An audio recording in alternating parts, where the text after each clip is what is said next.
Road నిర్మాణం కోసం భూములు వదులుకున్నారు. అయితే పరిహారం దగ్గరకు వచ్చేసరికి ఒకరికి ఒకలా ఇంకొకరికి మరోలా.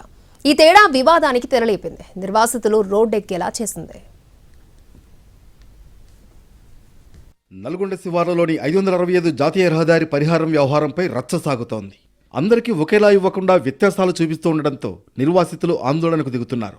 పానగల్ నుంచి సాగర్ రోడ్డు వరకు 14 కిలోమీటర్ల బైపాస్ కోసం చాలా మంది భూమిని వదులుకున్నారు. అయితే ఒక్కోచోట ఒక్కోలా పరిహారం ప్రకటించి చెల్లిస్తూ ఉండడం వివాదానికి కారణమైంది. ఒక్క సర్వే నెంబర్లోనే 2 రకాలుగా పరిహారం ప్రకటించారు.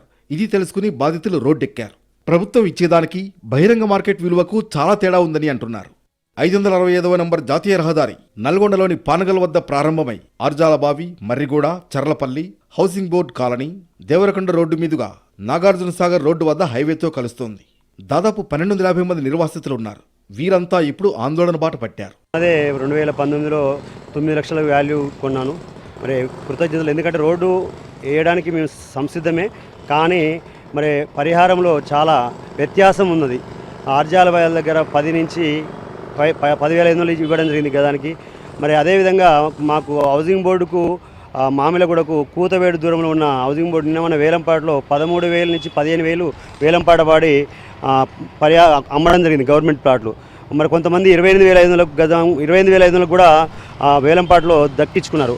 సంతోషమే, కానీ మాకు మరి హౌసింగ్ బోర్డుకు మామిలగూడకు దగ్గర ఉన్నది కాబట్టి అదే రేటు, అదే సర్వే నెంబర్ కాబట్టి అదే రేటు మాకు కూడా ఇస్తే బాగుంటుందని మంత్రి గారిని 565 సంబంధించినటువంటి బైపాస్ రోడ్డు సంబంధించి భూబాధితులకు సంబంధించిన తీవ్రమైనటువంటి వ్యత్యాసం తేడా కనబడుతుంది.